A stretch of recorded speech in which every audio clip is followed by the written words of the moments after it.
Welcome back to Kings of the North. Doug Lesmerises with the palm tree behind me. Bill Landis, blurry in Dallas as usual. We are going to preview the Cotton Bowl tonight. We're going to wrap up even more the Orange Bowl from last night. And I'm already angry, Landis.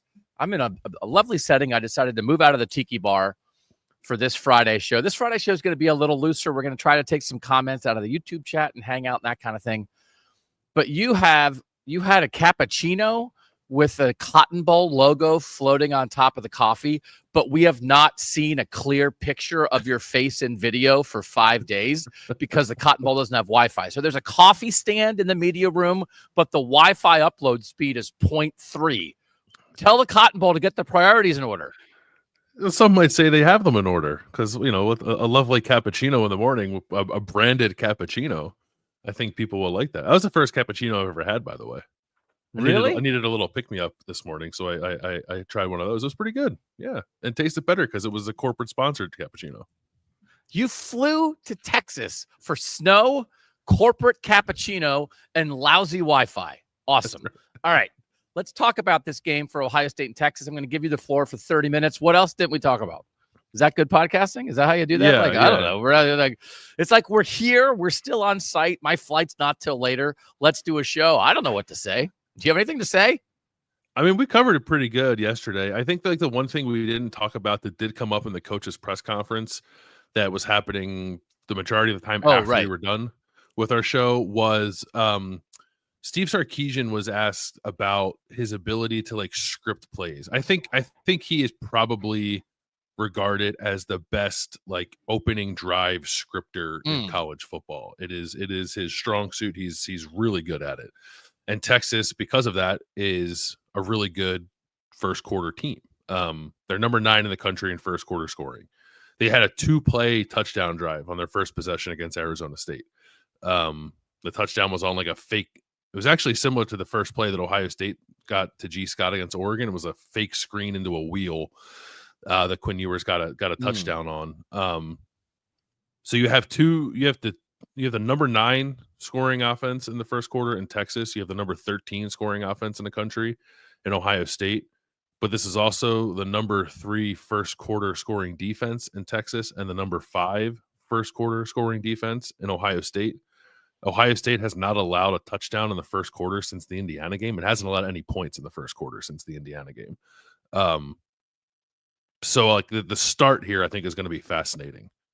What does Sark have up his sleeve for this opening drive for Quinn Ewers to try to pounce on Ohio State's defense early? How does Jim Knowles respond in kind? Can Ohio State start as fast as it started against Tennessee and Oregon? Because it does really. I don't think Texas can put the game away with a fast start. I think Ohio State potentially could. But Texas also can create a tenor within the game that Ohio State has not had to handle as of late if it can score on its first 2 drives. So I think the first 3 or 4 possessions of this game are going to maybe tell us how this thing is going to go. 21-0 for Ohio State against Tennessee in the first quarter, 14-0 against Oregon in the first quarter. Do you think if Texas doesn't do that, that's it? It's lights out. If when they're scripted, they can't score, then they're not going to score the rest of the time. Yeah, I do think that. But I do think if Texas can withstand Ohio State's offense on the first 2 drives too, okay. I would have much more confidence. I do have much more confidence in Ohio State finding a way to break through if Texas's defense kind of stifles them on the first couple of drives. I think Texas will have a very difficult time scoring once it gets away from its script. And that was actually the question to Steve Sarkisian. It was hey, you're really good at scripting and your team's really bad when you get away from that. Have you considered expanding your script? I think is the way that it was asked to him. 50-play script. 50-play script. Yeah, it's a 50-play script instead of whatever a 15-play script. And Sark said no, but he said he said we're not going to change the way that we do things. And he said I'll be here after the game. We'll either be talking about how our script is really good or our script is really bad, but we're gonna go down or succeed the same way we've tried to do it all year. It's interesting though because Ohio State, as far as I know, Ohio State doesn't script.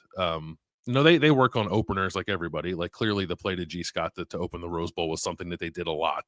Actually, Chip Kelly and Will Howard, I think, both said that play didn't work very well in practice, and then they just ran it anyway in the game, and it actually worked. But they don't script like their first 15 plays. They script like a drive opener or two, I think. But Sark, I think, is pretty regimented in the first probably 10 to 15 plays that he would like to run in a game. And those are like those bells and whistles, designer type plays. The ball's going here, and if the ball doesn't go there, then maybe Quinn Ewers will find himself into some trouble. But like as I said, Sark's very good at that. Jim Knowles knows it.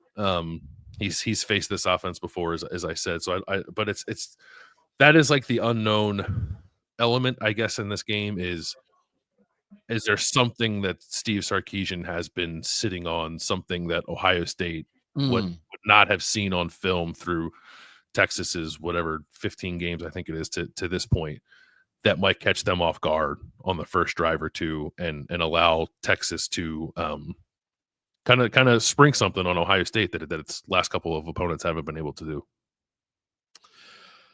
Let's face this thing that I think maybe is percolating in the minds of some people. T-Love66 asked it in the chat. Didn't ask it, stated it. De facto championship game tonight, Ohio State, Texas. And I've seen some people compare it to the second Georgia national championship game where Georgia beats Ohio State, TCU beats Michigan. And then it's like, okay, I don't think anybody believed that TCU was going to hang with Georgia in any way. TCU earned that spot.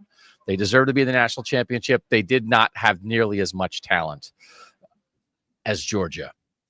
Is that a comparison here at all? I would say I get where people are coming from, but I don't think that's really a comparison. We've talked about that Notre Dame doesn't have as many 5 stars, but they have a bunch of 200 through 400 ranked players in the country. And you run through, Xavier Watson, Jeremiah Love, and some of the guys up front and the young corners, like they have some real dudes. But if people are saying, yeah, the winner of this is going to win it all, what would you say to them?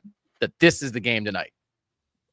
I don't know that I agree with that offhand, because I don't think Texas is going to win, but I think if Texas did win, I think Notre Dame can beat Texas. I would have a harder time picking Notre Dame to beat Ohio State. I think there were some early lines, like hypothetical lines that will change after the Cotton Bowl's play tonight.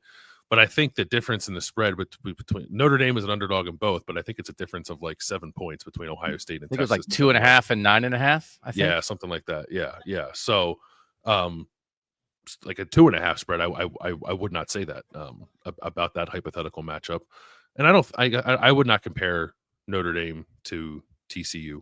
I think, to your point, Notre Dame has more talent than that TCU team did. I think they're like a better coach team.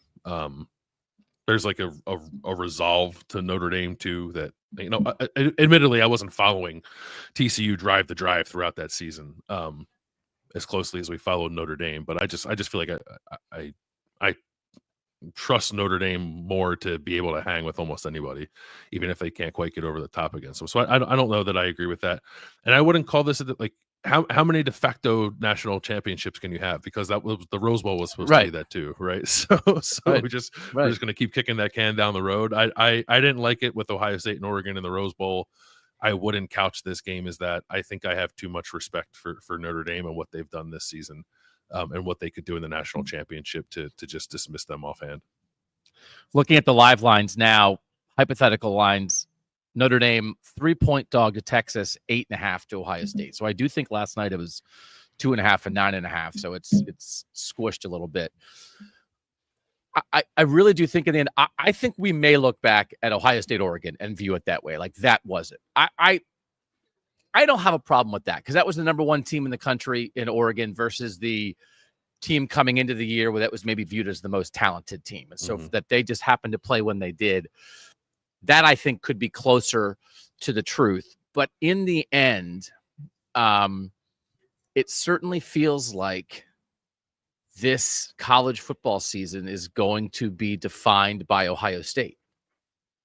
And it's going to be defined that I think we already might be there. And I don't know that there's tiers.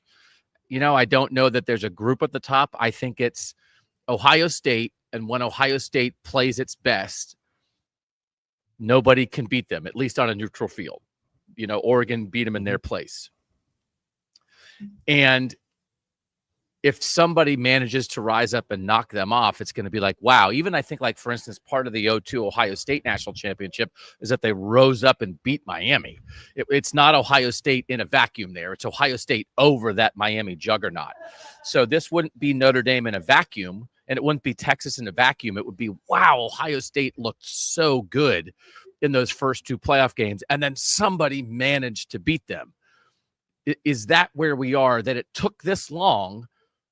But Ohio State, win or lose, is the defining team of 2024, because they're either going to win it all or it's going to take an amazing effort by somebody to beat them. Yeah, I think so. I think that's where we are. I didn't think we were going to get to that point after the way the regular season ended, but it's a tremendous credit, I think, to Ryan Day and his staff that they've reset and put themselves in this position. I didn't feel this way going into Oregon, because obviously Oregon was number 1 and undefeated, and I think in a lot of ways similarly talented to Ohio State. That wasn't, to me, a scenario where I thought the only team that could beat Ohio State was Ohio State.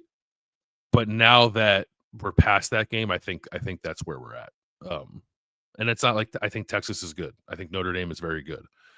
It would require Ohio State playing something less than its A game, which I think we've seen through both of these playoff games, for them to not end this being national championship. And frankly, it might not even take an A game. It might take it like a B- to a C game with how they're playing right now. So I do think they're the defining team. I do think they're the most talented team. They, in the end, I think, have become what everybody thought they were going to be. It just took a long time for them to get there, and the path to get there was not what anyone expected. And I think I said this before the season, that it was on the table. Michigan had its greatest season in its history last year, in that long storied tradition of well over a century of college football. To have an undefeated season like that and win a national championship is the best season ever. I thought that was on the table for Ohio State this year, to be dominant from day one till the final day of the season, especially if they would have gone undefeated and been a 15 or a 16-0 national champion. Because I think when you look right now at Ohio State, their last two national championships, they were not the defining team. They were the underdog. In 2014, they're not the defining team. Bama is the defining team of the 2014 season. And the whole story is that Ohio State barely gets in the playoff and knocks off 1 seed Bama in the middle of the Saban dynasty. That Alabama is still, they're not the champ, but they're who the season is defined by. 2002, that season is defined by Miami. Ohio State ends that Miami run. And so now we're going back. When is the last time that Ohio State, I would maybe argue that Ohio State was the defining team of 2015 because they were returning as the defending national champion. I had that so much of that talent back.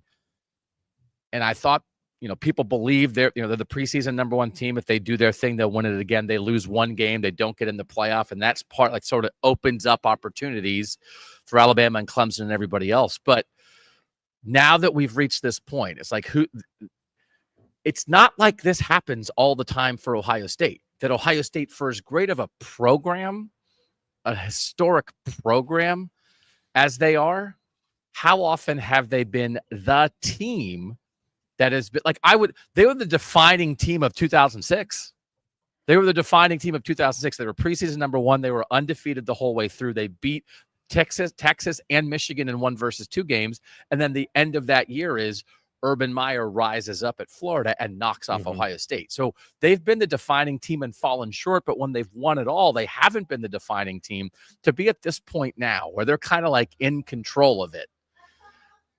It's just one of those things. For as much as Ohio State is a constant presence, this still has a chance to be a rare year for a blue blood. Would you say that I think they were a fairly overwhelming underdog in the national title game in 2020, but with everything that played out that year, did they feel at all like the defining team of that season? With the Big Ten being squarely in the middle of, are they going to, is college football going to happen? Is it not going to happen? And Ohio State being on the front of that, and then being pretty vocal about wanting to get that season played. having like the weird regular season where the Big Ten had to like change the rules on the fly to get them into the Big Ten title game, and then they had the revenge game against Clemson. Like I don't know, they were pretty front and center that year, but when they got to the national title game, it was like, okay, you're playing a generational Alabama offense, and you're a 10-point underdog. Saban's best team, I think, right? That's probably Saban's best team. But I understand what you're saying, because I think the defining team is not always this. Certainly, it's not always the same as the champ, and it doesn't have to be the same as the best team. But it's like the pivot point of everybody is reacting to you, kind of, right? That like you're defined, just like right now. Again, like Penn State and Notre Dame in still a lot of ways are sort of defined by what they do against Ohio State. So I think this is like an interesting discussion, because like it's just like Bama was both for so long, right? And then Georgia has been both. That like you are the defining team. Who's going to beat this Georgia defense all year? It's like, oh, this Georgia defense, they're the next thing. Kirby Smart's the next thing after Nick Saban. No one's going to be able to score on them. What are you going to do? The whole discussion is like, how do you beat them? And then they won 2 in a row. And in those years, the answer was like, well, you don't beat them, actually. You know, maybe Saban beats them, but nobody else is going to beat them. And I do like Ohio State held that this year. They held it coming in, right? I mean, as much as we thought it was Georgia or Oregon, Texas, Ohio State as the top 4, it was really probably Georgia, Ohio State as the top 2. And just everybody knew with what Ohio State kept and what Ohio State added that they had that potential. And then they kind of lost it a little bit with the Oregon loss. They really lost it with the Michigan loss, and now here they are. I don't know that they lost it with the first Oregon loss, because I felt like as disappointing as that first Oregon loss was, like I feel like the predominant conversation was like, yeah, these are the 2 best teams in the country. Yeah, no, you're right. And we'll see them again. And like let Ohio State get them on a neutral field, and we'll see what happens. Like the home crowd helped Oregon so much there. There were a couple things that went Ohio State's way. No, you're right. They probably didn't lose it. So would you say that Ohio State kind of had it the whole year, that everybody was like, Ohio State really is the elephant in the room? Like I don't know. And they lost it for a week with the Michigan loss. Yeah. And then they got it back starting with the Tennessee win.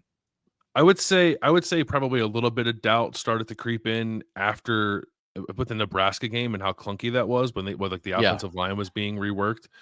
But then the Indiana game happened, and I think everyone was back and like, okay, Ohio State is kind of who we thought they were. They've got this figured out. And then obviously the Michigan game happened. So yeah, I think that is how it played out.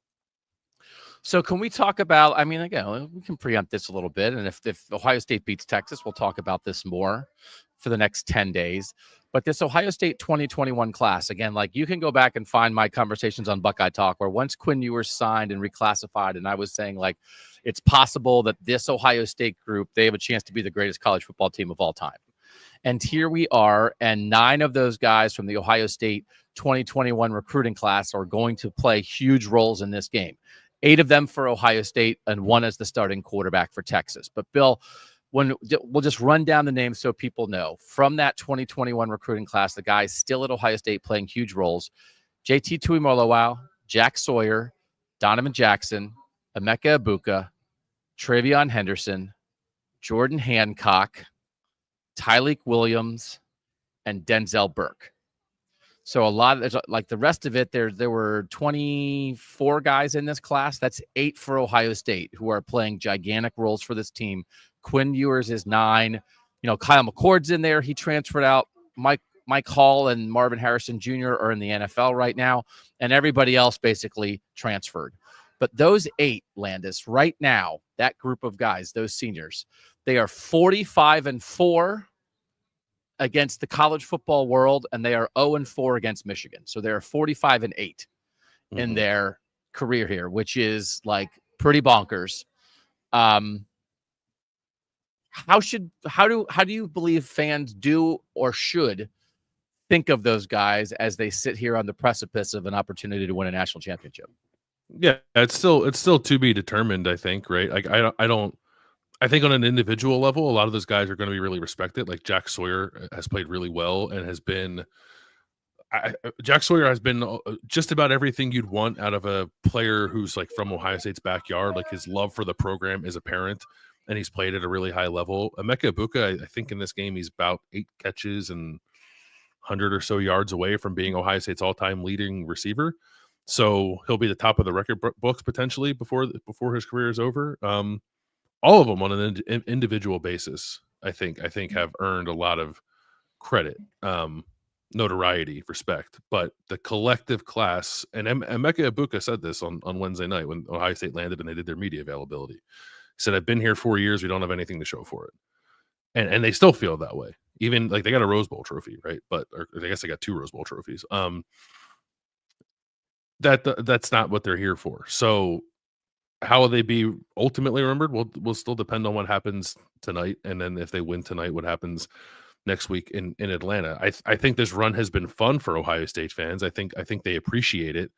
But if it doesn't end with a ring, then I still think in the end that class will be viewed as one that didn't quite get it done. And I think that would be reasonable. Like, still very good, but on paper, you're one of the better classes. Like, maybe it's at least the best class they've signed since 2013. And they wouldn't have done anything. Like, I'm not. They won a lot of games, but you come to Ohio State to win trophies, and they don't have the ones they seek yet. So we'll see.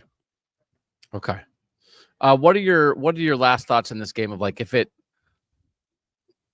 what percent does Ohio State have to play at to win this thing? Like, does 75% of Ohio State get it done? I mean, I think we both believe that if Ohio State plays 100% of itself, like they're going to handle business here.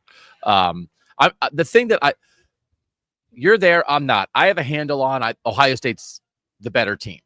But Texas is still pretty good. I don't have a great handle on the gap. Will you help me?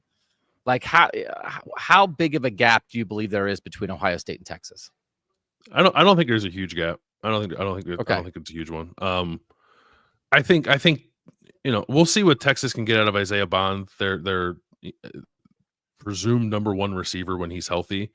But like Texas doesn't have the skill talent that Ohio State has. They're banged up at running back. Their receivers aren't as good as Ohio State's. I don't think nearly as good as Ohio State's. But the rest of the rosters, I think, are pretty evenly matched. Besides that, like I think Will Howard's playing much better than Quinn Ewers right now. So maybe that's not evenly matched well. But like, I think Texas probably has the better offensive line. I think Texas does have the better offensive line. I think the defensive lines are about even. I think the secondaries are pretty close. Caleb Downs is the best secondary player in this game, but Texas has 4 or 5 really good guys in that secondary. Yeah, the linebackers are good. It's a really, really fast, athletic defense. So I think it's a matter of degrees, the gap between the two of them. I think like what percentage of Ohio State gets it done. I guess my rebuttal to that would be like, where's the deficiency that lowers it from 100? Because if it's on the offensive line for Ohio State, then I think that could get a little hairy. If Will Howard is pressured in this game and hit in this game and gets taken out of rhythm a little bit, I think that could be a problem. Is a deficiency for Ohio State at the cornerback position. Like we saw Oregon in the middle of the season attack them vertically. No other team has been able to do it since, including Oregon the second time around. But maybe Texas tries to do that this time. So like if one of those two things shows up, then I think it's a pretty close game. I would still trust Ohio State to find a way to win. But if like Ohio State can give Will Howard the time that he's had in these first 2 games and this defensive structure for Ohio State that has been really beneficial in limiting those explosive plays, and I think protecting the cornerback some, then I just don't know that what Texas has. So I think anything north of about 80% of Ohio State probably wins this game. Where are you officially on the Ohio State offensive line at this point, and especially the interior offensive line with where they are with Carson Hinsman at center and the 3 guards rotating through 2 spots? It's been quite a journey to get here. But there have been times where a lot of pregame Ohio State analysis has been focused on the offensive line. And I don't feel like that's where we are right now, that we're saying, well, if the offensive line doesn't do, it feels like there's a belief. I think there's a belief. I mean, part of me is always going to be concerned about that bad game. Just because it is so patchwork and because of how good these defensive lines are that Ohio State is playing. They've definitely done a good enough job, right, in these first 2 games. But even there were moments against Oregon where it felt like Derek Harmon was ragdolling a play or 2, that Jordan Burch got the best of Josh Fryer a time or 2, right? It's just like if if that happens tonight, and I think it will happen, I don't think Ohio State's offensive line is going to stifle Texas's defensive front for the entire game. What's the result of that? Is it just Will Howard had to throw the ball away on that play? Or is it Will Howard got hit and he fumbled and Texas recovered it? Or is it Will Howard got baited into an interception that he hasn't thrown in the last 2 games, right? That's the difference in those kind of moments. So I think what Ohio State has been able to do, given its offensive line losses, losing the Remington Trophy winner, losing a left tackle and Josh Simmons, who might be a first round, second round kind of pick, has been very impressive. I don't think it's like all the way 100% solved. I think there are still some cracks there that could potentially get exposed. So like reasonably confident, but not so confident as to like disrespect what Texas potentially could do along its defensive front. Okay. All right. Let's get ready to talk about final thoughts from the Orange Bowl. But first, when we come back from break, I talked to some Notre Dame fans and some Penn State fans before the game. So this is like pregame vibes of what they were thinking about as the North took over the Orange Bowl on Thursday night. We'll get to that next on Kings of the North.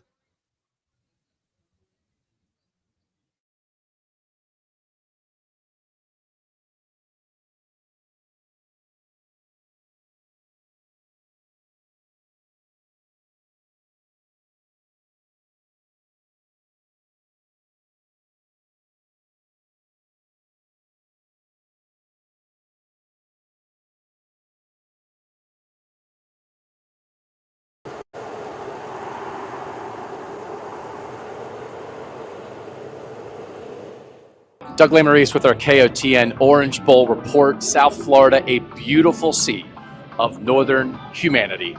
Notre Dame fans, Penn State fans, united as one with no Southerners. So, I think there are people here who can appreciate that. Sometimes I have to remind them of it, that, hey, are we so different, these two northern powers? But they get it on their own because the North is currently taking over South Florida.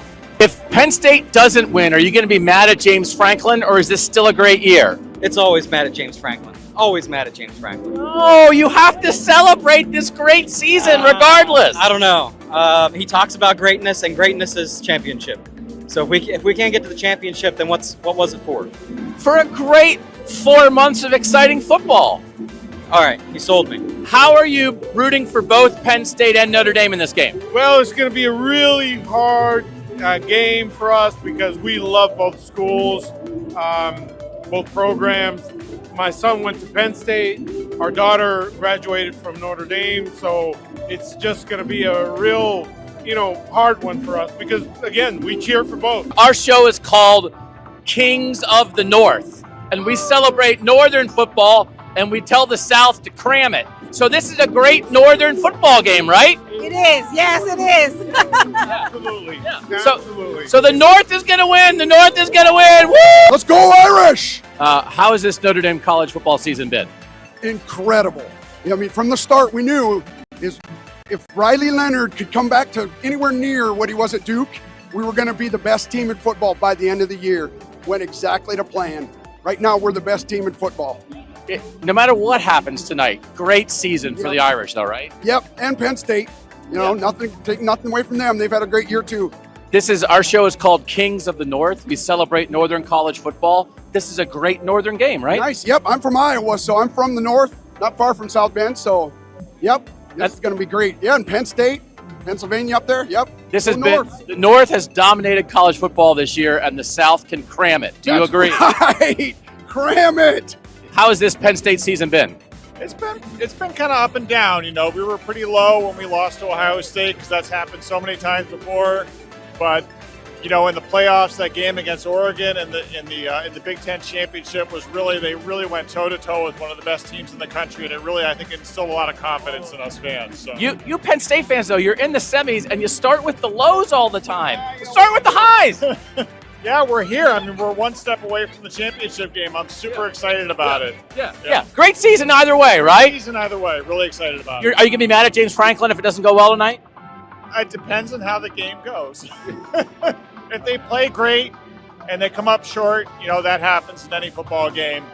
If they really don't execute well and don't really perform the way that I think, the way that we all know they can, then it'll be like, maybe the coaching is not good enough. But how are you, Penn State, and you, Notre Dame? How did this happen? I hate Notre Dame. You hate, but you don't hate her though. No. I tolerate her. Okay. What do you think of Penn State? I like Penn State, but if you have to choose, I'm going with Notre Dame. Okay. But why do you hate Notre Dame? I don't so much hate Notre Dame, but I hate their fans. She's wearing an Irish sweatshirt. She's accepted. Oh, okay. How do you think? What's this game like for you guys rooting on opposite sides? I love it. The camaraderie is great. Yeah. I love it. And my show is called Kings of the North. We celebrate Northern football. Yeah, I see you. The North wins either way, right? That's right. Yeah. No SEC. No SEC. How would you describe this Notre Dame football season? Unbelievable, to be honest with you. I mean, this is a long time coming. Coach Freeman has got the guys playing really good. Excited.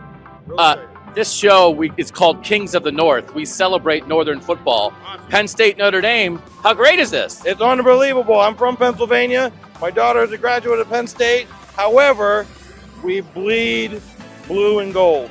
Oh, okay. But if Penn State wins, can she celebrate a little bit? No. How would you say this Penn State football season has gone? I think it's gone pretty well. We still need to knock off Ohio State someday, but for now, I'm looking good here at the Orange Bowl. You guys always lead with that, though. But it's been a great year, though, right? Yeah. It has been a good year. Okay, It's been a good year. How have you enjoyed this year? It's been so much fun as far as I can tell. I mean, this is my first bowl game of the season, so I've had fun so far. No complaints other than it's freezing in Florida. I hate it. Why is Florida cold? This is lovely. It's not swimsuit weather, but it's not bad. Floridians, it's freezing cold. It's freezing for us. No, are you guys from Florida? We're in Florida now, yes. Oh, okay. If you're from the north, this is beautiful. It is beautiful. She's young and just doesn't understand yet. Are you? If Penn State doesn't win tonight, are you going to be mad at James Franklin? I was mad at James Franklin before I got here. There you have it. That's not the first time I've heard with that. that. Yeah, no, that's not the first time I've heard that. Didn't you know you were going to beat Georgia? Absolutely. We knew we were going to be Georgia. Yeah, for sure. Who's your favorite player on Notre Dame? Jeremiah Love. I think Jeremiah Love is great. I think he's going to be pretty healthy, right? Yeah? And what do you think about Notre Dame football? Go Irish. Go Irish. Go Irish is the right answer. What have you thought of this Penn State football season? I thought it was fabulous. I'm very excited. I didn't think we'd make it this far, and I am so excited. And listen, do you have are you kind of mad at James Franklin, or do you feel like if Penn State doesn't win this one, then people will be mad at him? No, I am not mad at James Franklin. He's doing a phenomenal job. Yay! Someone finally said it. Thanks to all of our Penn State and Notre Dame fans. We hope everybody had a great time. And look, they got sunsets in South Florida, too. It's not just the Rose Bowl. There's a sun here, too. All right. Doug Lesmerises for KOTN. Wherever the North goes, we will be there. They're all mad at James Franklin. I was trying to do my best there.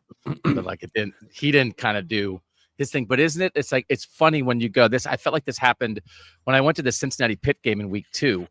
And there were a lot of Cincinnati fans right then who were like Scott Satterfield. They're like, I don't know about. I'm like, it's his second week of the second year, and you're already out.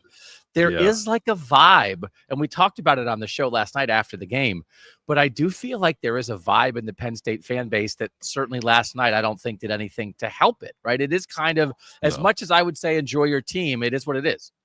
It is what it is. JC in the chat asked if James Franklin is a sports psychologist for himself and Drew Aller. I think I might need one for Penn State fans because they are emotionally scarred, I guess, by Ohio State. It is a fascinating look into the mindset of that fan base. Also, there was probably a 15% chance that you were going to interview somebody that I know, given those two teams playing each other, with all the Notre Dame and Penn State fans that I know in my life. But you didn't. I didn't recognize anybody. Oh, sorry. Sorry. Yeah, but I know plenty of dual Penn State Notre Dame fans. It's a tough spot for James Franklin, and it's it's one that I think he's certainly had a hand in creating. with his lack of success in some of these games that Penn State fans really hold on to. But no, this didn't do anything to help that narrative. I feel bad that Penn State fans, like, seemingly, at least some of them, showed up ready to be mad at James Franklin for what they thought the result was pregame again. That was all pregame. Yeah, that's just like sort of, in my opinion, like, no way to go about it. Or just like, try to have some fun, but I don't think it creates a ton of like job pressure for James Franklin necessarily, because I don't think the like attitudes of the administration or their AD Pat Kraft reflect those of the fan base necessarily. And it's not to say the fan base is wrong for feeling that way, but I think James clearly has to do something to curry some more favor with his fan base, but I don't know what he can do to do that other than beat Ohio State. It's not the same thing as Ryan Day with Michigan, but it's starting to feel that way a little bit, right? Does it not feel that way to you, that like James Franklin, I think, could never win a national championship, but if he finds a way to beat Ohio State one other time, that I think people would feel a whole lot differently about him. So, but the thing that I would say about, I agree, it is very similar, but Michigan was great the last 3 years, and I thought absolutely could and did play toe-to-toe with Ohio State. But I still think if you just want to go through the roster, it's not like Michigan had a huge talent advantage. And then certainly this year, Ohio State was a better team than Michigan. I don't know that Penn State has ever been a better team than Ohio State. No. That Penn State has been better than Ohio State when James Franklin is losing to them. And I don't know that they should be. So that's the thing that's different, that I think it's an interesting thing to be defined by. Like, are you actually that mad? Like, what are you, if you're a Penn State fan that thinks that, what do you think it is? But I do think in the end, it's that James Franklin should win 3 out of 10 instead of 1 out of 10 is actually the thing that they are feeling the most. I don't think they believe that it should be Penn State beats Ohio State more often than not. I don't even know that they believe it should be 50-50, but he should probably have more than one win in 11 years, which is what it boils down to. Yeah, and it doesn't help probably that, not that long ago, Penn State fans were able to see Michigan State, which like Penn State has more resources than, like, Michigan State found a way to be pretty competitive and annoying to Ohio State for a couple of years. And Penn State's just like not been able to find even that kind of level against Ohio State. Well, they've been annoying. I mean, they had back-to-back. Well, they've been close. Yeah. But they've not. I mean, what did D'Antonio beat Ohio State? Yeah. What, like three times in 4 years or something like that? But it's, I mean, again, crazy thing. Like James Franklin beat Ohio State in 16 and in 17 and 18 lost by a point each year. It's like you cannot be any closer than that. I actually had somebody down here just chat and espouse the theory before the game that the actual worst outcome for Penn State would be to beat Notre Dame and then lose to Ohio State in the national title game. That somehow that would be even worse because it would feed into that Ohio State inferiority idea that this might actually be better. Which, again, I think just goes to show, like, for real, you're even entertaining the idea that making the national championship game would be a bad thing because of the team you might lose to. Then it's like, I think this has gone too far. But if Ohio State was getting ready, right? If Notre Dame was Michigan and Michigan was in the national title game and Ohio State fans were like, man, I don't know if I want to, right? I guess there is a psychology there that you can't ignore. As much as it would sound crazy, I also kind of get it. No, I get it. I mean, I would encourage every fan base to be supportive of their team going to play for a championship, but I definitely, I get the psychological torture that might bring about if Penn State had to play Ohio State for a national title. My throat is still for crap, so sorry with the cough drops and the ice cubes. That would be a good offseason thing. The team that psychologically tortures your fan base, right? Do you have one or no? And to what degree of torture is it? Because I do think we draw these similarities. It's like, how many? We'll have to have our fans help us with this. Who is the team that tortures you, and how tortured do you feel? The torture index, the KOTN torture index. Oh, that's good. Yeah.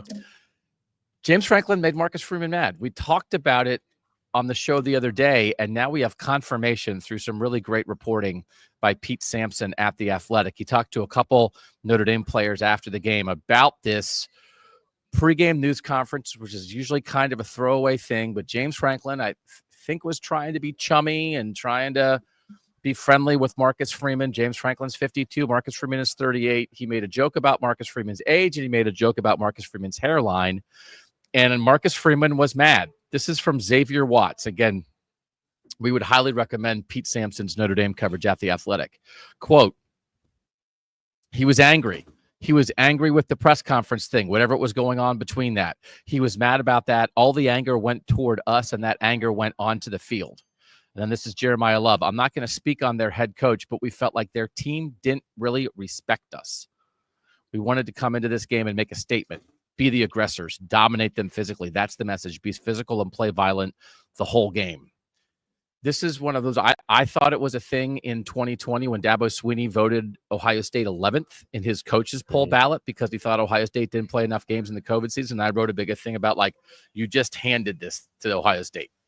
You just handed your opponent like a freebie. And we know all this motivational stuff does matter. So I don't think, like, this was certainly not intentional by James Franklin. And as we were saying, it's not like Notre Dame before the coaches' news conference didn't care if they won or not. We'll try to win, but if we don't win, it doesn't matter. They wanted to win with all their heart and soul. But they got mad, and I don't know if it's fake or real, but all these things, they're just a photo op. All it is that they want to, the bowl committees make the coaches stand in front of a trophy and shake hands. And before that, they make them take questions for 25 minutes. But it made them mad, and it made the team mad. And it's crazy to me, but it's real. I think it's real. Like, I would maybe stop short of calling it disrespectful the way that James Franklin was talking about Marcus Freeman. But I did like what Pete said in the story, that it was like James Franklin did everything other than, like, pat Marcus Freeman on the top of the head. Yes. Say, like, congrats for getting here, kid. Right. So, like, I don't know. It seems silly, a bit trivial, I suppose. It's not the same thing, or, like, not as tangible, I guess, as Dabo ranking Ohio State 11th. But as I said the other day, like, I understand why that would have rubbed Marcus Freeman the wrong way. Because, like, all James Franklin has is experience. It's not like James Franklin's sitting up there with a bunch of championship rings. He was doing this for the first time too. And I just felt like he, I don't know, thought more of himself than he did of Marcus Freeman. Maybe I'm reading too much into the comments, but he did put it on a tee. If there was anything, like, I agree with you, Notre Dame didn't need much else probably to motivate itself for that game, but it's nice to have that, like, that last extra kick, that little bit of seasoning you can put on top of everything else you've been talking about, and to get, like, something fresh right before the game. Probably just a little bit unwise on James Franklin's part to treat that moment that way and give Notre Dame something to hang on to. And then I do think it is somehow an encapsulation of what is maybe James Franklin just missing a little bit, and what does Marcus Freeman have just a little bit, that one coach is capable of turning a coach's news conference into a thing that makes the other team mad, and one coach is capable of turning a coach's news conference into a thing that motivates his team. And if you said going in, okay, this is what's going to happen, who's going to do what, it would have been like 100-0, where James Franklin will be the thing that kind of makes Marcus Freeman mad. I don't like what would have been the thing that Marcus Freeman, from what we know about him and his history as a head coach, would have done or said to make James Franklin mad. And maybe it's just that, like, James Franklin is just a gregarious kind of nice guy. I don't know. And Marcus Freeman just has a little more of an edge to him. I don't know. But you would have known it was this. Can you believe the thing Marcus Freeman said? And James Franklin was seething with anger and went back and told the Nittany Lions to kick Notre Dame's butt. I can't even imagine what that would have been. There's always, though, like, if you there is a performative nature to every single James Franklin press conference. Like, so it's not, which is why I would have 100% bet on him saying, like, doing something that was, like, out of the ordinary. Whereas most coaches just like, I don't want to be here. Like, why? Like, what, you want me to volunteer more information? No, I'm going to answer this question in as few words as possible while saying the least amount that I can. And, like, James Franklin doesn't give away a lot of information, but he does talk a lot. He says a lot of things, and like I said, it can be a bit performative at times, and kind of backfired on him this time. JC says Franklin was auditioning for TV. For when his time at Penn State is done, he had 87% of the words, but Freeman had the results. That's some harsh truth there from JC, I think. Just a couple stats from the game. Abdul Carter had 7 pressures, in that game, which was by far more than anybody else. And then looking at the snap counts, like we talked about it, but he just basically played the whole game. Penn State had 18 pressures as a team, 7 by Carter. Notre Dame had 13 pressures. I think Abdul Carter played 66 of 75 snaps. And this was something, it's just brought up in the chat again, and people were talking about this during the game. As much as he kind of really only had one pitch with trying to speed rush around the edge, people thought that he got held a lot and it really wasn't called. Did you think that was something that maybe should have popped up a little bit more? I mean, it's one of those things sometimes, like a Wagner, it's like you get your arm kind of across the guy's chest a little bit, but I don't know if he was grabbing him. I don't know. It's not a hold when a defensive lineman dips and rips and an offensive tackle stays square and keeps moving his feet, and he might have his arm extended a little bit. The defensive lineman puts himself in that position. That's not a hold. So I don't think he was being held all night. No. I mean, do defensive linemen get held all the time and it's not called? Yes, sure. But I didn't find it egregious. I think there's a bit of a misunderstanding of that particular play when a defensive lineman tries to dip and rip like that. Especially sometimes you get a still shot, right? Where it's like the guy's arm is like that. 66 of 75 snaps. One thing I found interesting, and maybe this is just the reality now, but both Penn State and Notre Dame had secondary guys that basically didn't come off the field. The two corners for Notre Dame, Christian Gray and Leonard Moore, played every single snap, and I think Xavier Watts played every single snap. And then for Penn State, Jalen Reed, the safety, and both their corners, like they played an awful lot. But other than that, the other 8 spots on the defense, both teams rotated 15 guys through those 8 spots, and they both went 18 deep legitimately with like guys playing at least 25 snaps on defense. And it's just a reminder, it's not like a lot of teams don't do this, especially on the defensive line. But I think at this point of the season, you need defensive depth because your guys are going to be worn down from an injury standpoint or just a freshness standpoint. But again, a credit, I thought like both these teams these are defensive teams. But they can do it because they can go 18 deep. But even like, for instance, Abdul Carter played so much. We thought that Amin Vanover played so well against Boise State, was like the co-MVP of that game. He played like 15 snaps. He was one of the guys who barely played because Abdul Carter and Denai Dennis Sutton played so much. But otherwise, I think we have to be, it is maybe a requirement that, again, I think, and we'll do this, we're not going to do it today, but I think it's worth doing. We did it with Michigan and Washington last year. Ohio State and Oregon, I think, are a little bit their own thing. But I think otherwise, Michigan and Washington last year, Penn State and Notre Dame this year, there are other programs in the North who can look at that and say, it's not impossible for us to be that. But it feels like one of the things both these two teams, Notre Dame and Penn State, did well is depth of talent on defense. You're playing 18 guys on defense in the semifinal. That's not easy for everybody to do. No, that's a separator. I think that was always a separator when you talked about the SEC compared to like Big Ten teams when it got to bowl game season and like these national championship games when the SEC was going on their run. It wasn't just that the SEC was bigger and faster, it's that they had more of those kind of guys too. Even like in 2014 when Ohio State won its national championship and beat Alabama, like they weren't rolling guys on the defensive line. They just kind of played 4. I think a lot of these programs, Ohio State, Penn State, Notre Dame, Michigan, have advanced to the point where they do have a lot of quality defensive line depth. I think you absolutely need that. It feels like a requirement, especially in a 12-team playoff. I think we're also learning that you kind of need it on the offensive line too, which is not always something that I think has been discussed in similar terms. But if you look at what Notre Dame's done, what Ohio State's doing, Penn State was playing, at least one guy on the offensive line that wasn't a starter coming into the season. So, and Texas even, in the semifinals has had to weather some of that as well. So, trench depth, I think, will be increasingly more difficult to kind of cultivate in the portal era. But I think the teams that are able to do it best were going to be the teams that find themselves playing the deepest in the postseason. Kai Fresh says, I think Franklin was being genuine in the news conference. I actually agree with that. Like, I do think James Franklin, like you're saying, like it's kind of performative that he kind of does that, but I also think that is his personality. And I don't think that makes him a bad person at all. I don't think it makes him a bad coach, but it just is like, is there just a 10% of an edge, right? There's a 10% of an edge that he's missing, that even, for instance, like maybe it required the Michigan loss to bring it out of Ryan Day. I don't know. But like Ryan Day has an edge right now, doesn't he? Like Ryan Day looks like he wants to kill people, right? Yeah. And I think Marcus Freeman kind of has that edge about him. Like he's a nice, friendly guy, but I think he's got a little bit of a killer in him, just like Nick Saban has that edge and Kirby Smart has that edge. Urban Meyer had that edge. Like, I don't know if James Franklin does it, but I don't know if he would say he doesn't have it, is it a requirement?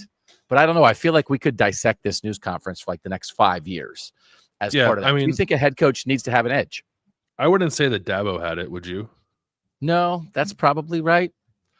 That I think we could separate that. Now we can do that again too, like the edge quotient for every head coach. Yeah. And what is the requirement? But no. Yeah, Dabo's kind of a gregarious. Although Dabo was kind of a needler. Like, guy. I don't know. He was a needler in like his own way. Yeah. Yeah, weasel. But that was James Franklin. James Franklin was kind of a needler, and he needled Marcus Freeman to the point of anger. There was a moment, I think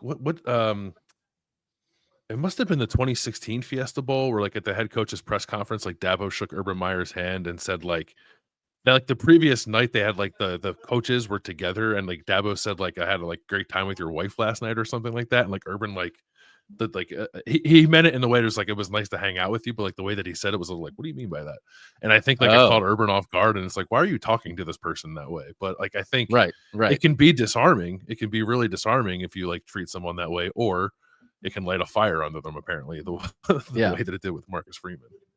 Okay. The other thing that kind of has come up, and you talked about it after the game last night, that Penn State didn't have any receiver receptions. James Franklin talked about that, said like they tried to get the ball to him a little bit early, but like Notre Dame plays press man and they play tight coverage, and Franklin said maybe they had a chance to make a play or two early on and they didn't. Is there something missing here? 2020 Penn State recruiting class at receiver was Keandre Lambert-Smith and Parker Washington. Parker Washington went to the NFL after 3 seasons, and I thought that really hurt Penn State. He was a 6th-round pick. He's actually done some things in the NFL, but I think maybe like he might have been a year early on really effective NIL, that's the kind of guy you're going to leave to be a 6th-round pick. That's the kind of guy that a good program should be able to entice to stay now. And then Keandre Lambert-Smith transferred after last year and went to Auburn. So those are the 2 guys in that class. And then like since then, they just really haven't had an impact guy. But like, let me give you a comparison here, Landis. In 2021, they had Trey Wallace and Liam Clifford, who were both on this team as receivers, play. They were the number 71 and 84 receivers in that class. They were number 465 and 535 overall players in that class, okay, by the 24/7 Sports Composite. Jalen Reed and Zakee Wheatley were in that class as safeties. They both didn't come off the field in this game, or incredible secondary players for Penn State. They were the number 281 and number 350 players in the country. So again, the starting safeties that played awesome and helped define who you are were 281 and 350 as recruits. The receivers who played and are kind of part of the reason like people say you aren't good enough at receiver were 465 and 535 as recruits. That's a difference. It's not a huge difference. And really, they haven't had anybody in the last 3 classes hit at receiver. Is this like a 4-alarm fire for Penn State at this point? And if it is, it might be because you're so good as a program. You have so many other things in place. You're good on defense. You're good on the offensive line. You have tight ends. You have running backs. This is like the final piece. But how concerned should Penn State be about the state of their receiver room? And do you believe they can fix it? I think they should be concerned. I think it's a pretty high alarm level. I think a major issue with it is James Franklin. I don't know the exact number off the top of my head. I want to say he's had 5 or 6 receivers coaches in his tenure at Penn State, which has only been 11 years now. That's a problem. Like, there's just been no stability at that position from a coaching standpoint. It's odd to me that Franklin himself kind of came up as a receivers coach, and they can't quite figure this out. You're just really limiting yourself if you don't have difference makers on the outside. Yeah. I don't know. Is it a 100% necessary requirement? Probably, because even Georgia, I don't know. Georgia didn't have tremendous receiving cores when it won its 2 national titles, but it had guys who were capable of springing a big play, right? Like A.D. Mitchell was capable of springing a big play. Even Dominic Lovett this year at times seemed like he was capable of doing something. Ladd McConkey, I think, was always severely underrated as a receiver. And then Brock Bowers, while he's a tight end, I think function more like a receiver, obviously. So you got to have somebody. You got to have, I like Tyler Warren a lot. He's not like a guy who's going to burn you with speed, and I think you need some of that. And Penn State just doesn't appear to have it. They don't appear to me to be very well coached. I thought they weren't running great routes to the point where like a receiver running into Tyler Warren cost them probably a conversion late in the game that would have been pivotal for Penn State. So I think it's a huge issue. I think it seems like they're doing a better job of trying to address it in the portal this offseason, but they've tried that before and it hasn't worked. So I think the guys they have currently committed are better than whoever the guy they got from Kent State a couple years ago was, or better than Julian Fleming, Dante Cephas, or better than what Julian Fleming was able to give them this year. But for me, it has to start with high school recruiting. Like there's something missing with the recruiting and development of young players at that position that needs to be addressed. So I'll be curious whether, and this is hard too,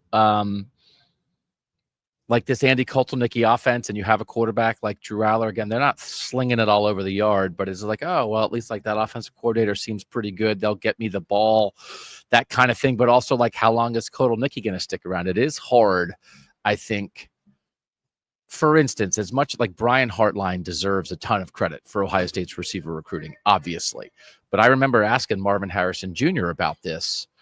And he said also like a big part of it is like the Ryan Day offense that, as a receiver with what they do, how they go about it. As long as Ryan Day is the head coach there, there's going to be an identity and receivers are going to be a big part of that. James Franklin doesn't have his hands all over the offense to the point where people, I think, know what a James Franklin offense is. Oh man, I'm going to get fed there. James Franklin. I don't know. That's just the reality of the situation. As you said, he certainly has experience as an assistant in that area. But it does feel like the final missing piece for Penn State. Marcus Haynes is their receivers coach right now. He came from Virginia 2 years ago. He's been there 2 years. Again, as you said, they've kind of had guys in and out. So is the solution like, okay, we need to change that again, but now you don't have continuity? I don't know. But there might be some things inherent there, because the whole point is like, if you're hiring, they really had something to go with Joe Moorhead as the offensive coordinator almost a decade ago now. And then he left, and then they kind of were in the woods a little bit, I think, searching for the right offensive coordinator. And then now they found it with Andy Kotelnicki. It's year one of him. People thought maybe he'd be in consideration for head coaching jobs somewhere. He's going to be back in year two, but I don't know. It might be an Achilles heel, but also at Ohio State, it's like Ohio State runs 5-star receivers through there like crazy. And there are times with the Ohio State offensive line where we're like, man, what's wrong with Ohio? If Ohio State would have a similar Achilles heel in recruiting or development, maybe you would say it's the offensive line. So it's hard to be perfect at every position. And if you go through the position groups, honestly, and again, quarterback was this spot for Penn State for a while. And whatever Drew Aller isn't, he certainly, I think, is another evolution from where they were. Mm-hmm. So this might be the last piece, but it's hard to go 9 for 9 in your position groups. But it's just hard because this stood out so much last night. Yeah, it's hard. It's hard to nail every single one of them.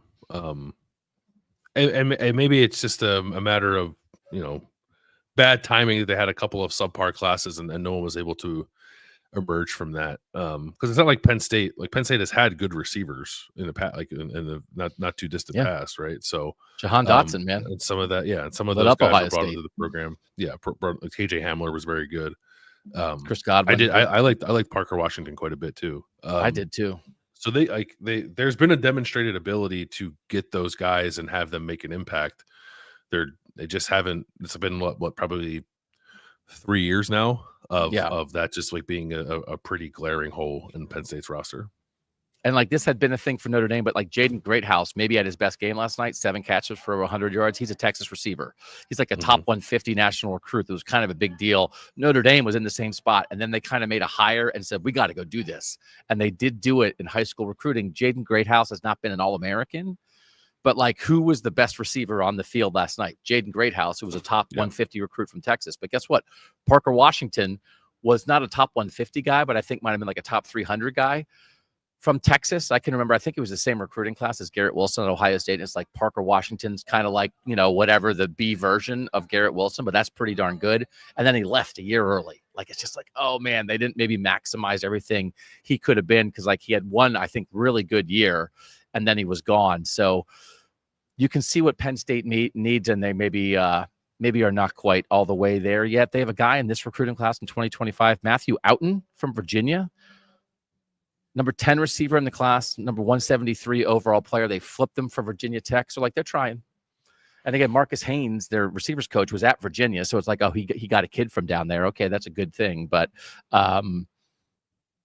it's hard to go 9 for 9. But if you want to win a national championship, you might have to go 9 for 9 in position groups, right? Yeah, and they got to start. Like, there's a kid in this class at Ohio State ended up getting Quincy Porter, who I think is going to be very good. He's from New Jersey. That was like Ohio State, Penn State, Michigan kind of thing. Like, okay, Penn State's got to find some ways to win battles like that too. I understand, like, it's going to be, you're going head to head with Ohio State for receivers. I don't envy you, but Penn State's got to have a little more juice, I think, to try to land some kids like that are in its natural recruiting footprint, which I would consider New Jersey to be. All right, last break, last thing. I want to crawl up our own butts a little bit here, if that's okay. Do you have time to do that? I do. Can I ask you 2 Notre Dame things before we do that? Yeah. No, before we crawl up our own butts? Yeah, go ahead. Yeah. Before we get up in there. Do you think there's a chance that now that he's healthy, Charles Jagisaw might play left tackle in the national title game? Because I didn't think Josh Baker played very well. I thought he hung in. I don't know. I mean, but again, he didn't have to face Carter at all because Carter was against Emil Wagner the whole game. Yeah, I do. I think so too. I think that's something they've got enough time. They've got enough time. And again, for them, I did not think in the end, certainly I've had multiple people have asked, like, both with the delay of the Sugar Bowl and then the fact that that the Orange Bowl was a day ahead of the Cotton Bowl, and the fact that Texas is playing in the Cotton Bowl and it's going to sort of be like a home game for Texas. Why couldn't they flip stuff? Why isn't Ohio State playing in the Orange Bowl? Why didn't they flip the days? We're talking to some Orange Bowl people here again. Like, it's much less of a vacation vibe from every. I think some of the Orange Bowl people are like kind of missing it. They used to love to plan the outings for the teams and that kind of thing. And there's none of that here, but there still is enough of it that they just set the bracket and they go right. Yeah. And so it doesn't mean that the thing that we know, and if people don't understand this, like, the Big Ten champ is always going to play in the Rose Bowl in the quarters, right? That is set because the Rose Bowl is always going to be a quarterfinal because it always wants to be on New Year's Day, at least until we maybe move the schedule or something. And they are keeping the traditional affiliations for that. So that is one thing that is set, but it's not like every time I don't think it's going to be every time the Big Ten champ plays in the Rose Bowl that they would then be bracketed into the Cotton Bowl instead of the Orange Bowl every single time. But they do make a bracket, and it's the way it goes, and you just have to live with it. And we've lived in a world where warm weather bowls, Southern teams have a geography edge there. But I just think we have to accept that, Landis. And I don't. Do you think the Texas, Ohio State, like the fact that they're probably going to, like, Texas is closer? Is that an advantage for the Texas football team in this game? I'm not envisioning it being a tremendous one. I guess we'll see the weather could be a complicating factor if there were a lot of Ohio State fans who weren't able to get here. We'll see what the split's like, but I don't. Ohio State was practicing with crowd noise, which I thought was interesting. So maybe they're anticipating it being one, but I don't know that I am. Okay. So, yeah, I do think Jagisaw could end up at left tackle. And again, I think it maybe wasn't their plan, but had heard that, like, Joe Rudolph, again, before the Sugar Bowl, was sort of like, if we need him, he'll be ready. And then they had 2 offensive line injuries in like 5 plays, and they needed him. But yeah, he ended up playing 53 snaps. 53 snaps, no pressures allowed by Charles Jagisaw, by the way. And led the way on one of the touchdown runs, right? Yeah, so he's wild. One other thing. Yeah. And I'm stealing this because Cover 3 was talking about this too. Is Jeremiah Love the best running back in the country? If you look at some of the numbers, like, season long, he only has 220 carries this year, and by comparison, Ashton Genty had 375. Cam Scadaboo had 294. Among running backs with 150 carries, Love is number 2 in yards per attempt, number 8 in touchdowns, number 2 in yards after contact per carry, number 6 in breakaway yards percentage, tied with S and Genty. And then as a receiver, he's number 10 in yards per route run on 26 receptions. And PFF has this like proprietary elusive rating metric. He's number 2 in the country in that. He's awesome, is what I'm saying. And I don't know that we've talked about enough just how awesome he is. And his touchdown run last night was incredible. I've watched it like 50 times. So he had the hurdle that didn't necessarily get him a ton, but he might have been as high on a hurdle as I've ever seen a guy be. Mm-hmm. So he can go over you like he's on a trampoline, and then he triple efforted the touchdown run you're talking about. He can go through you. So and then he can go around you. So his over, around, through metric, that's our proprietary metric. Yeah. The OAT, the over, around, through metric. I don't know. Like, I really do like Singleton, as anybody who's listened and watched the show can tell. And Katron Allen's been awesome in the playoff. So, like, watching them, I don't know that I watched the game last night and thought, Jeremiah Love is by far the best running back in this game. But the fact that he is doing all of this at less than 100%, because again, Pete Sampson with his great reporting for The Athletic, like, talked to Jeremiah Love and said, like, when did you know that you'd be good enough to play? And he was like, never. I just decided, I said, F it, I'm going to play. It's like, oh my God, what a baller. But again, if we're talking about skill player drafts in the playoffs, there's a lot of good backs, but I also think it's a requirement. And again, like Georgia didn't have anybody as good as Jeremiah Love. Mm-hmm. Right. But Georgia didn't have anybody as good as Nick Singleton or Katron Allen. Like, I do think, like, again, this is like a Northern requirement. Guess what? Trayvon Henderson and Quinshon Judkins are awesome. So the idea that, like, these last 3 Northern teams all have game changing, and I think all those guys, the Penn State guys and the Ohio State guys, are also pretty high on the OAT metric too. Like, they're not single facet backs. So I'd have to think about it, but you're maybe willing to go there, that, like, if we're doing that, if we're doing like best backs in the country, you are considering taking Jeremiah Love? I'm thinking about it. Yeah. Okay. And I think, like, I think when they might be out already. I would imagine like Jeremiah Smith is probably like the number 1 guy for the Heisman in 2025. Jeremiah Love. Keep an eye on what those odds might be. Is all I'm saying. Oh yeah, the Jeremiah parlay. That's pretty good. Yeah. Spelled different, same success. Okay. All right, quick break. When we come back, you don't want to know where we're going to be next on KOTN.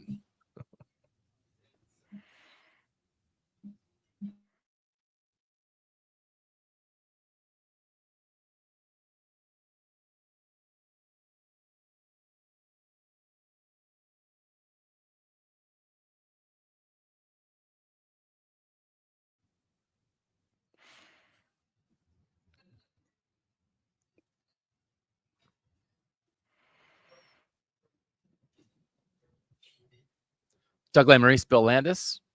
Subscribe, like, tell a friend, drop a review. We appreciate you guys being here. Producer Mike says it's official. Carson Beck has committed to Miami, the Georgia quarterback. I need to tell you, my initial reaction to this was like, oh my God, what is happening?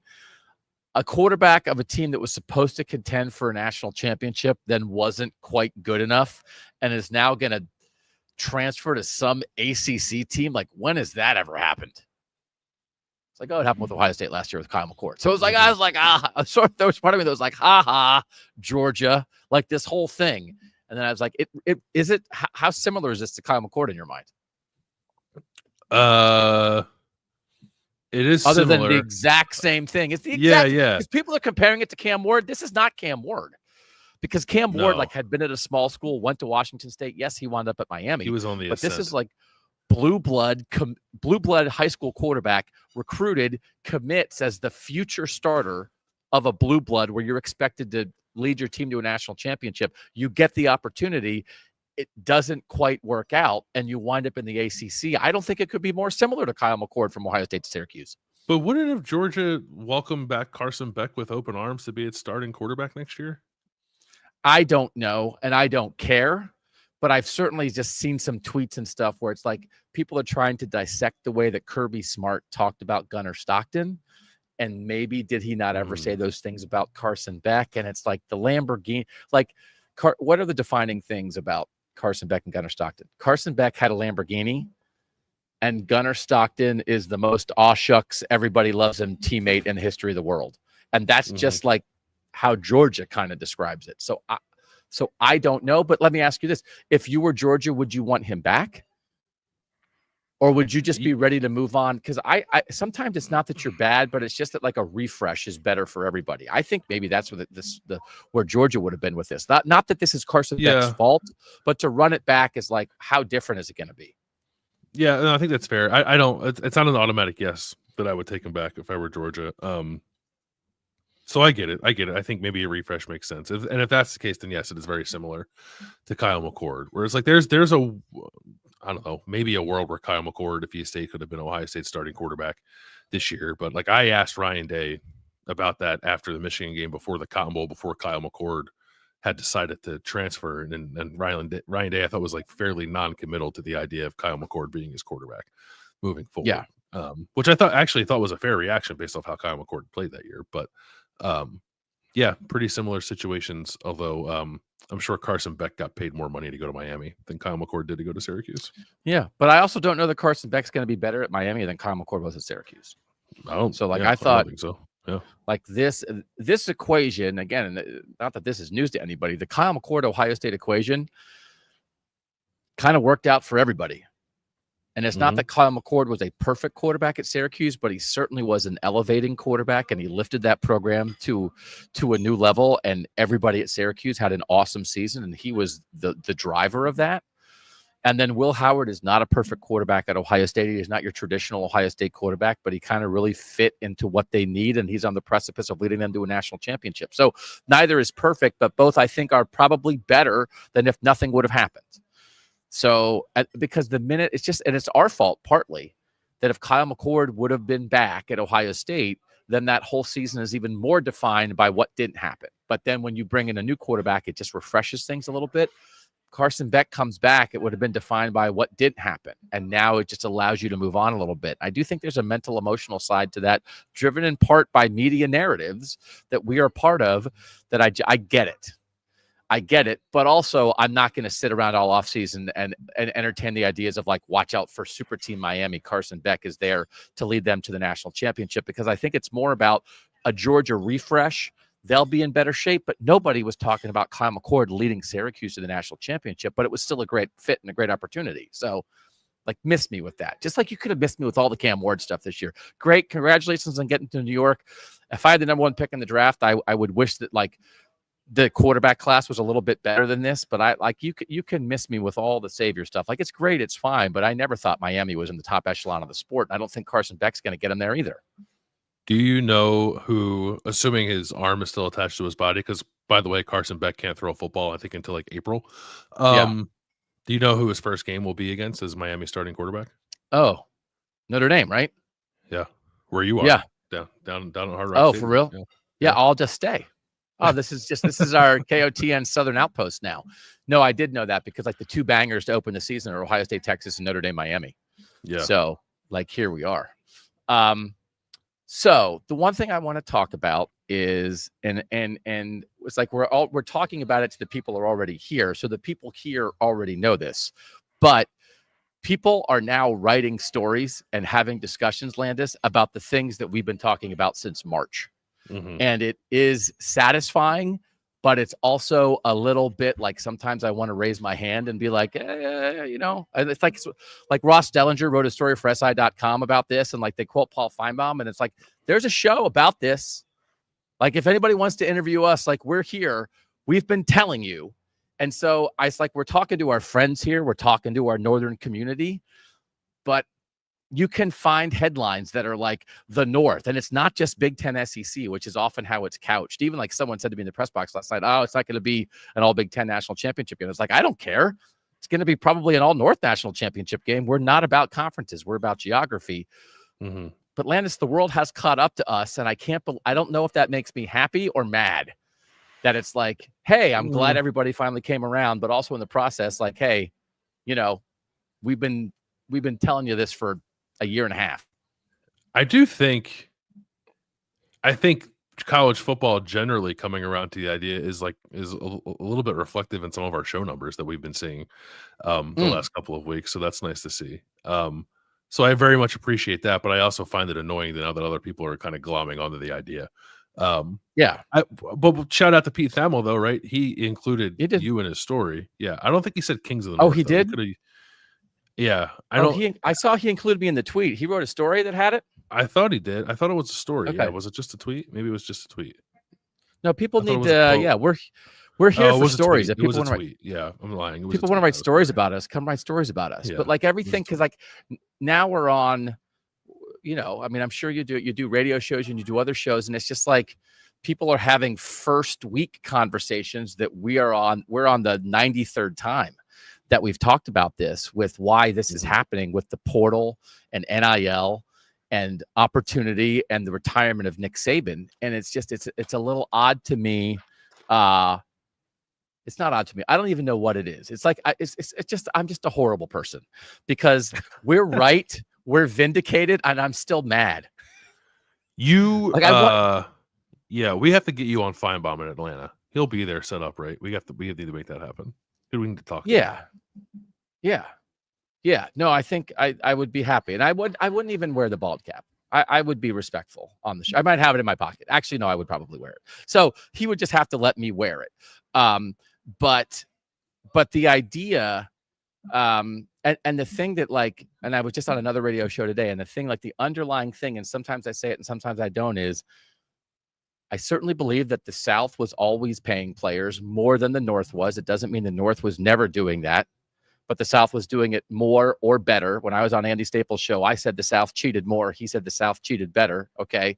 Like if you want to make it sound good, that's great. But that really is the number one thing. Like in all of this, like it's like sometimes it's said and sometimes it's unsaid, but I just do think, again, we know that Northern teams were doing it too, but I think it's definitively, they weren't doing it as much. And there were times when they were a little more afraid, I think, to push the envelope, right? Whether it's because of fear of the NCAA, whether it's because of some own internal values. And I'm not trying to pretend that like the North is all noble and that kind of thing. But I still think like that's like the number one thing here, Bill, is that like before it was cheating and now it's not cheating. And if it's not cheating, then everybody can do it and do it freely. And here we are. Yeah. It's there's a lot of sentiment of like you let the part of the country where the money is like get involved here in a way that I don't think you're gonna like when this all settles out. And I think there is some truth to that. Whatever, like I don't care however Andy or others from SEC country would like to justify what the reality was and what the new reality is. That's fine. They can cope however they'd like, as long as they understand the world they're living in. But I do hope, and again, like the North. I hope we're soon done with like the stupid tweet from last night that we talked about. There was like an SEC person saying it's hard to watch a JV version of this. Like it's just so wrong. Mm-hmm. You know what I mean? Like I don't know how long it'll take to like finish off that attitude that somehow anything that's not the SEC is lesser, because it's just absolutely wrong. But I still do think, and again, I feel like we talked about it a lot when it happened, and it's hard to separate them because they happened at the same time. But I think people underestimated, believe it or not, I think people underestimated the impact of Nick Saban's retirement and how much he singularly was propping up the South, and that some of this was always there anyway. And now expanded playoff, NIL, portal has increased the opportunity for the North, but you've also lost your beacon. You've lost your guiding light in the South. And I think the South wanted to pretend for a while that it wasn't one guy doing 75% of the lifting, but I think it absolutely was. And I think that is part of what's being borne out here, because again, it's as much as Georgia was a very good two-time national champ. It wasn't that you really felt like the whole time the North couldn't compete with the South. It was the Bama machine that really was the thing. And then Joe Burrow and Jamar Chase and Justin Jefferson had that 1 year at LSU. But we talked about defining who defined. Alabama defined every season of college football for 15 years. And it was either they're going to win or who can beat them. right? And so to take that away completely, there's not a Southern defining team right now. I certainly do not think we did a little bit this year because some people thought Georgia, if they had made the playoff last year, would have won 3 straight. I thought there was a little bit still lingering of like Georgia preseason number 1. Georgia's still the defining team. Georgia is not the defining team for next year. No way. No way. No way. No, there's no presumption with Georgia anymore. Is there a presumption with any Southern team going into 2025 when for 15 years there was an Alabama presumption, not a Southern presumption, but an Alabama presumption?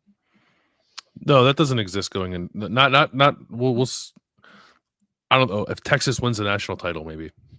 Okay. Maybe they would be it. But aside from that, no, I don't think that exists. Yeah. All right, so we're gonna make merch. We got to get our merch in order, right? We're gonna have some company meetings, but like merch is at the top of the list because we want people to be able to rep the North in their daily lives, right? We got to get this figured out. I really want a "Do They Play Ball Down There" T-shirt. Okay, we're gonna have like 3 days of company meetings, and it's gonna be 2.5 days of T-shirt slogans and like a half day of content creation. So. Yeah. We'll let you lead the T-shirt slogan cover. I got 117 T-shirt slogans. Yeah. Let's try to narrow this down to 30 and start the presses. Okay. I said we were going to do some. It's so sunny here that I kind of can't read my computer screen, so I can't get as many comments here as I wanted to incorporate. Is anybody anything in here, Landis, that we're missing from the good folks who are having great comments in the chat? Aaron wants to know if I can accidentally run into Greg Sankey again at the hotel. He was down there eating some bacon this morning, or at least I was eating some bacon, and he was near me. No, not a lot of questions. Just people talking about whether or not the Bengals can draft Jeremiah Smith. Oh, okay. Tishu, just an absolute champion. I think his projected score might have been 26-24 Notre Dame. Something like that. Right. But he was he has been all over Notre Dame, I think, legitimately more than anybody in the nation. And like my bet missed because I had Notre Dame under 2.5 touchdowns as my betting show bet, which I felt great about at halftime. But and he and I talked about, it's like, hey, everybody's kind of on the under here, and he kind of liked the over to go against the consensus, and it wound up going over. And I think like just the continued I was a little surprised how that second half went. I did not think that Notre Dame would be able to sustain drives. I think Tishu has been right about Notre Dame every step. And the key to it, if you guys don't watch the betting show every week, and we incorporated him into the Thursday show, the key is the way he did it. He just threw out the Northern Illinois loss because like in his thing, I think he kind of doesn't count non-Power 4 games in his thing anyway. And so most of the time what you're doing is throwing out blowout wins. But in that situation, he was throwing out a loss. And it's everybody has their own formula. My formula is vibes. But he has a formula. And it's like, I actually think that was the part of the key to his success because that was such an outlier and so non-definitive for what this Notre Dame team was. And if you had that in your rating system, I think it's such a drag on Notre Dame when it really has nothing to do with who they are now. And the result is Tishu's been on the Irish.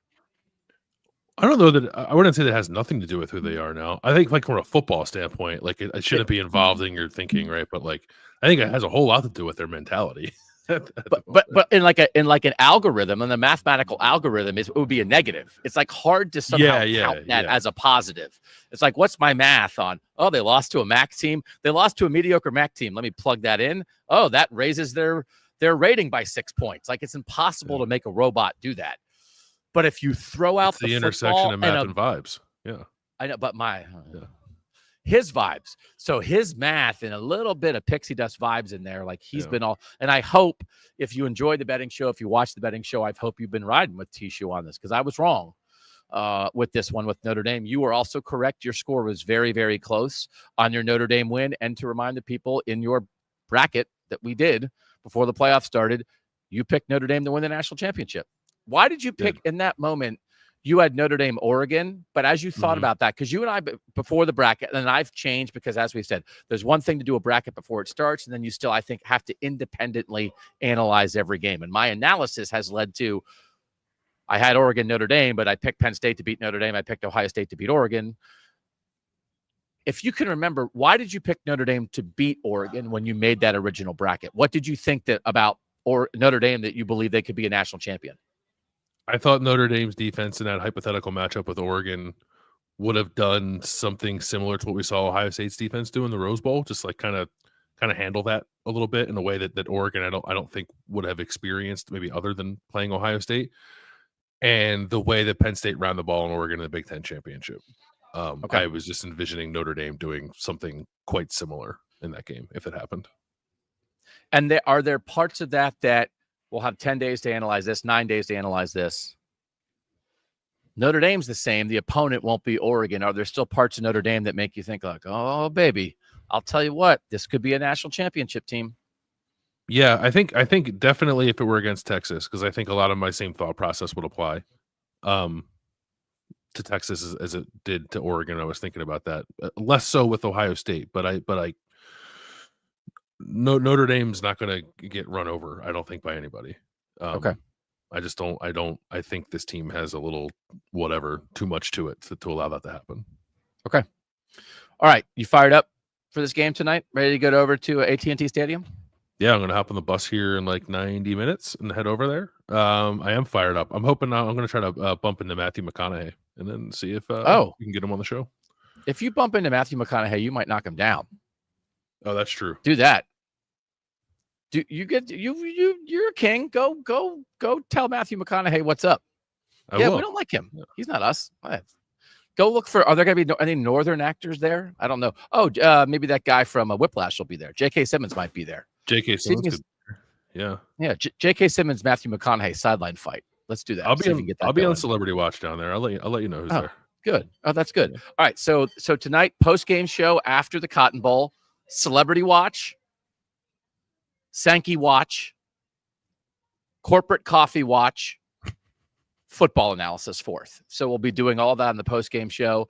And we're so grateful you guys are here. We will both be in Atlanta for a national championship game between Notre Dame and either Ohio State or Texas. But it's been a fun ride. Whether you just got here, you've been here from the very start. We're incredibly grateful that you guys are part of it. Also grateful to our producer, Mike Stowski, for making us look good and sound good for now. In Dallas, he is Bill Landis. In South Florida for a few more hours, I'm Doug Lesmerises. And that was Kings of the North.